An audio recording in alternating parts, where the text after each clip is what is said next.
उन्हाळ्यामध्ये फ्रीजपेक्षा माठातलं पाणी पिणं हे आपल्या आरोग्यासाठी चांगलं असतं. पण माठ आणायला गेलं तर तो आणायचा कसा, घ्यायचा कसा समजत नाही. तर इथे मी तुम्हाला माठ घेण्यासाठी एक खास ट्रिक सांगणार आहे. त्याचबरोबर तो निर्जंतुक कसा करायचा, पाणी थंड होण्यासाठी काय करायचं हेही सांगणार आहे. नमस्कार, मनीषास किचन ऑफिशियलमध्ये आपलं मनापासून खूप खूप स्वागत. चला तर मग व्हिडिओला सुरुवात करूया. माठ आणायला गेला की सगळ्यात अगोदर तुम्ही त्यांना काळ्या रंगाचा माठ मागा.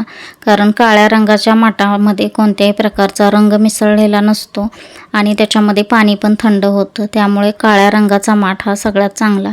पण जर नाही भेटला तर तुम्ही लाल रंगाचा पण घेऊ शकता. मला पण नाही भेटला म्हणून मी लाल रंगाचा आणला. आता त्यानंतर तो चिरलेला, फुटलेला किंवा होल पडलेला नाही हे ओळखण्यासाठी काय करायचं, तर तुम्ही बघू शकता अशा प्रकारे तो वाजवून बघायचा. जर व्यवस्थित आवाज आला तर समजायचं की आपला माठ व्यवस्थित आहे आणि दबल्यासारखा किंवा वेगळा आवाज आला तर समजायचं की आपला माठ हा चिरलेला किंवा कुठंतरी फुटलेला आहे.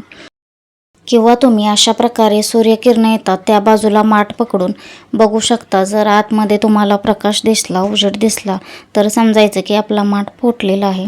आणि तुम्हाला या दोन्ही पण पद्धतीने जर समजत नसेल तर मी तुम्हाला इथे एक खास ट्रिक सांगते.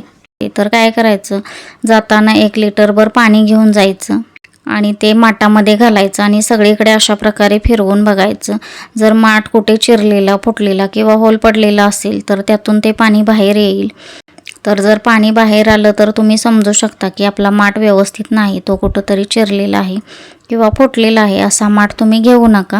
आपण माठ कसा घ्यायचा ते बघितलं. माठ घेऊन झाला की तो निर्जंतुक करण्यासाठी आणि धुण्यासाठी काय करायचं, तर सगळ्यात अगोदर 2-3 वेळा स्वच्छ पाण्याने माठ धुवून घ्यायचा. आता यानंतर काय करायचं, एखाद्या वाटीमध्ये 2-3 चमचे मीठ घ्यायचं. त्यानंतर इथे तुम्ही नारळाचे केसर किंवा हिरवा चोथा पण वापरू शकता, तो घ्यायचा. त्याच्यावरती मीठ घ्यायचं आणि अशा प्रकारे हा आतून बाहेरून व्यवस्थित घासून काढायचा. तुम्ही हे 2 वेळा घासून घेऊ शकता. तर आता मीठ लावल्यामुळं काय होतं, तर आपला माठ निर्जंतुक तर होतोच, त्याशिवाय याची छिद्र ओपन होतात आणि त्यामुळे आपलं पाणी एकदम थंडगार होतं. तर हे बघा, माठ मिठाने घासून स्वच्छ धुतल्यानंतर याच्यातलं पाणी लाल असं होत आहे. तर असं का होतं, तर याच्यामध्ये रंग मिसळलेला असतो त्यामुळे याच्यातलं पाणी लाल होतं. तर म्हणून अशा प्रकारे 2-3 वेळा मिठाने स्वच्छ घासून घ्या आणि त्यानंतर स्वच्छ धुवून हा तुम्ही भरून ठेवू शकता. आता इथे आपण माठ मिठाने घासल्यामुळे याची छिद्र ओपन होऊन पाणी एकदम थंडगार होते.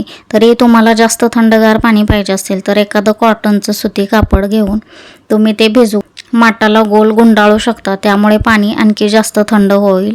दुसरं म्हणजे जिथे थोडीफार हवा येत असेल किंवा खिडकीच्या म्हणजे समोर असा जर तुम्ही माठ भरून ठेवला तर त्या हवेने पाणी अजून जास्त थंड होईल. आता हे तुम्ही 2 दिवस मिठाने स्वच्छ घासा आणि त्यानंतर 2-3 दिवस तुम्ही असंच हलक्या हाताने चोळून धुवून पण ठेवू शकता. 2-3 दिवस भरून ठेवायचं आणि नंतर याच्यामधलं पाणी बदलायचं. 3ऱ्या-4थ्या दिवशी पिण्यासारखं पाणी होतं.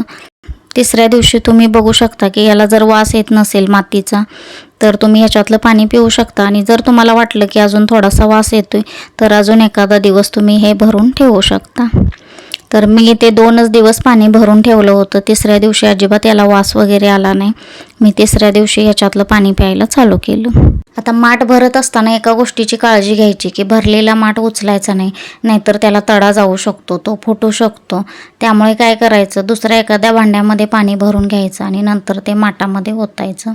तर आमच्या इकडे माठाला डेरा म्हणतात. तुम्ही मटका म्हणता, माठ म्हणता की डेरा म्हणता, मला कमेंट करून सांगा. व्हिडिओ आवडला असेल तर व्हिडिओला लाईक करा, शेअर करा आणि हो, चॅनलला सबस्क्राईब करायला विसरू नका. परत भेटूया अशाच एका नवीन व्हिडिओ बरोबर.